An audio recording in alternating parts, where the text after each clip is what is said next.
Assalamualaikum warahmatullahi wabarakatuh. Alhamdulillahirabbil alamin. Allahumma salli ala Sayyidina Muhammad wa ala ali Sayyidina Muhammad. Lagi dan lagi kita bersyukur kepada Allah Subhanahu wa taala atas segala nikmat yang Allah Subhanahu wa taala telah berikan kepada kita. Dan tak lupa juga kita berselawat kepada Nabi kita Muhammad sallallahu alaihi wasallam. Allahumma salli ala Sayyidina Muhammad wa ala ali Sayyidina Muhammad. Hari ini kita akan menceritakan kisah tentang Rasulullah sallallahu alaihi wasallam dan para sahabat. Sebelum kita menceritakan kisah ini, jangan lupa di subscribe, like, komen dan share konten ini. Kisah tentang jamuan makan untuk para tamu yang berkunjung ke Madinah. Diriwayatkan oleh Abu Nuaim di dalam kitab Al-Hilyah dari Talhah bin Amr radhiyallahu anhu katanya, apabila seseorang datang mengunjungi Nabi sallallahu alaihi wasallam, jika ia mempunyai kenalan di Madinah, maka ia akan menumpang atau singgah di tempatnya. Sebaliknya, jika dia tidak mempunyai kenalan, ia akan tinggal bersama para ahli suffah radhiyallahu anhum. Aku dahulu adalah orang yang tinggal bersama ahlul suffah. Suatu hari tanpa sengaja aku bertemu dengan seorang lelaki. Sementara pada waktu itu satu mud buah kurma dari Rasulullah SAW atau seperempat sa' atau 3/4 liter dibagikan untuk 2 orang lelaki dari kalangan kami setiap harinya. Lalu dia mengucapkan salam sesudah solat. Lantas seorang lelaki di antara kami berseru kepadanya, "Wahai Rasulullah, buah kurma ini telah membakar perut-perut kami dan kain burdah kami telah terkoyak." Kain burdah yang menyerupai kain yang berasal dari Yaman. Begitu mendengar pengaduan lelaki itu, Rasulullah SAW berpaling ke arah mimbar dan menaikinya. Setelah memuji-muji Allah Subhanahu wa taala dan menyanjungnya, Rasulullah SAW pun bercerita mengenai gangguan yang telah beliau jumpai dari kaumnya dengan sabdanya, "Sungguh, aku dan seorang sahabatku telah menghabiskan sekian belas malam di mana kami tidak memiliki makanan kecuali buah barir. Buah barir adalah buah dari pohon arak yang batangnya dipakai untuk bersiwak." Beliau melanjutkan, "Kemudian kami tiba di rumah sahabat-sahabat kaum Ansar. Kebanyakan makanan mereka adalah buah kurma, sehingga mereka menjamu kami dengannya. Demi Allah, sekiranya aku mempunyai roti dan daging, pasti aku berikan kepada kalian. Akan tetapi barangkali kalian akan melalui satu zaman atau salah seorang di antara kalian akan menjumpainya, di mana kalian akan memakai pakaian dari kain seperti kain kelambu Ka'bah dan makanan-makanan lezat yang diisikan ke dalam piring besar akan dihidangkan kepada kalian pada waktu pagi dan petang." Diriwayatkan juga oleh At-Tabrani dari Al-Bazar seperti hadis di atas. Kata Al-Haisami, para perawi Al-Bazar semuanya adalah sahih. Selain Muhammad bin Utsman Al-Ugaili, dia adalah sidqat. Selesai. Diriwayatkan oleh Ibnu Jarir sebagaimana tersebut dalam Al-Kanz, Ahmad Al-Hakim dan Ibnu Hibban sebagaimana tercantum dalam Al-Ishabah. Diriwayatkan oleh At-Tabrani dari Fudalah Al-Laisi radhiyallahu anhu katanya, "Kami telah tiba di sisi Rasulullah SAW. Maka siapa di antara kami yang mempunyai kenalan di Madinah, maka ia akan singgah di rumahnya. Sebaliknya, bagi yang tidak mempunyai kenalan, ia akan tinggal di antara ahli suffah. Aku tidak mempunyai kenalan di Madinah, sehingga aku pun tinggal di suffah. Pada suatu hari Jumat, seorang lelaki di antara kami menyeru Rasulullah SAW, 'Wahai Rasulullah, buah kurma itu yang telah diberikan oleh Rasulullah SAW telah membakar perut-perut kami.' Mendengar pengaduan demikian, Rasulullah SAW bersabda, 'Hampir saja tiba suatu zaman di mana siapapun di kalangan kalian yang hidup pada zaman itu akan diberi hidangan dengan mangkuk-mangkuk besar yang berisi makanan lezat pada waktu pagi dan petang. Sedangkan kalian akan mengenakan pakaian seperti Kaabah ditutupi oleh kelambunya. Dalam sanadnya terdapat Al-Miqdam bin Daud, sedang ia adalah daif, namun ia dianggap siqat. Diriwayatkan oleh Al-Baihaqi dari Salmah bin Al-Aqwa radhiyallahu anhu katanya, pada suatu ketika Rasulullah SAW sedang solat bersama-sama para sahabat.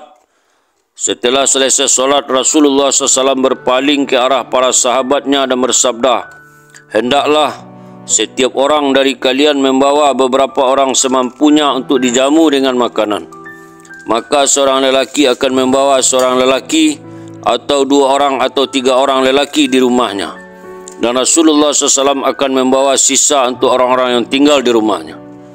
Diriwayatkan oleh Abu Nuaim dalam kitab Al-Ilyah dari Muhammad bin Sirin katanya, apabila waktu petang menjelang, Rasulullah SAW akan membagi-bagikan para ahli sufah di kalangan para sahabatnya untuk dijamu makan di rumah mereka.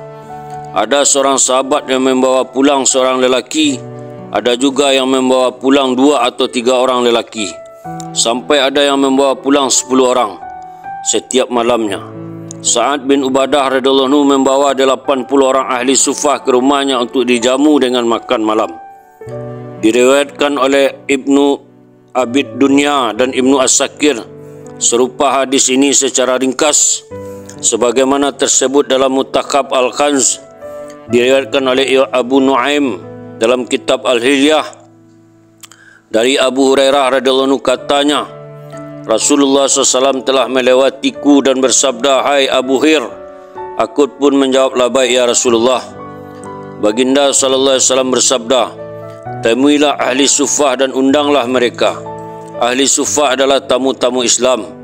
Mereka tidak mempunyai keluarga maupun harta benda. Jika datang harta sedekah kepada Rasulullah SAW, beliau akan mengirimkan sedekah itu kepada ahli sufah dan beliau sendiri tidak mengambil sedikit pun darinya. Apabila yang datang kepada Rasulullah SAW adalah hadiah, beliau akan mengirimnya kepada ahli sufah itu dan mengambil sedikit darinya untuk dirinya, sehingga beliau berbagi dengan mereka dalam hadiah itu. Hadis sahih disepakati oleh Al-Bukhari dan Muslim. Diriwayatkan juga oleh Abu Nuaim dari Abu Zar radhiyallahu anhu katanya, aku termasuk ahli sufah. Apabila menjelang waktu petang kami berkumpul di hadapan pintu rumah Rasulullah SAW, beliau akan menyuruh setiap sahabat untuk membawa setiap orang dari ahli sufah ke rumahnya masing-masing. Setelah itu masih tersisa ahli sufah itu sebanyak 10 orang atau lebih banyak dari itu atau lebih sedikit. Kemudian dihidangkan makan malam kepada Rasulullah SAW dan kami ahli sufah pun turut makan bersama beliau. Apabila kami selesai makan, Rasulullah SAW akan bersabda, tidurlah kalian di masjid. Suatu saat Rasulullah SAW melewatiku ketika aku tidur dalam keadaan terlungkup di atas wajahku. Rasulullah SAW menyentuhku dengan kakinya sambil bersabda, hai Jundub, cara tidur ini apa ini? Tidur seperti ini adalah tidur syaitan.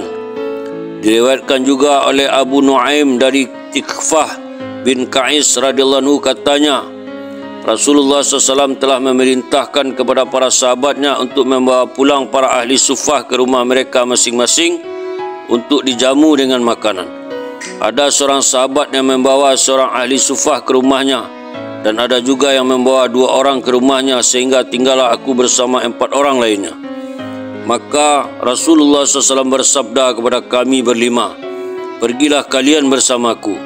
Maka kami pun pergi bersama Rasulullah SAW ke rumahnya, yaitu rumah Aisyah radhiyallahu anha. Begitu sampai di rumahnya, Rasulullah SAW bersabda kepada Aisyah radhiyallahu anha, hai Aisyah, hidangkanlah makanan dan minuman untuk kami. Lalu Aisyah radhiyallahu anha mengeluarkan dan menghidangkan ke hadapan kami sejenis makanan dari gandum yang digiling dan dimasak dengan mencampurkan daging atau kurma di dalamnya. Kami pun memakan hidangan itu, Kemudian Aisyah radhiyallahu anha menghidangkan pula sejenis makanan yang terbuat dari buah kurma, keju dan lemak. Keju di sini biasa pula diganti dengan tepung gandum atau remah-remah roti. Setelah kami makan, Rasulullah SAW bersabda kepada Aisyah radhiyallahu anha, "Hai Aisyah, hidangkanlah minuman kepada kami." Aisyah radhiyallahu anha datang membawa sebuah wadah kecil berisi susu. Kami pun minum susu itu. Kemudian Rasulullah SAW bersabda kepada kami, "Jika kalian mau, kalian bermalam saja di sini. Jika tidak, kembalilah ke masjid dan bermalamlah di sana." Maka kami menjawab, "Kami akan kembali ke masjid saja." Ketika aku sedang berbaring di dalam masjid dalam keadaan terlungkup di atas perutku, tiba-tiba seorang lelaki datang menggerakkanku dengan kakinya sambil berkata, Berbaring seperti ini dibenci oleh Allah." Tatkala aku lihat, ternyata lelaki itu adalah Rasulullah SAW. Itulah kisah tentang Rasulullah SAW dan para sahabat memberi makan. Kita akan lanjut kisah yang kedua atau part yang kedua. Kita tutup dengan doa, Subhanallah wa bihamdihi, Subhanallah wa bihamdika, asyhadu an la ilaha illa anta, astaghfiruka wa atubu ilaik. Assalamualaikum warahmatullahi wabarakatuh.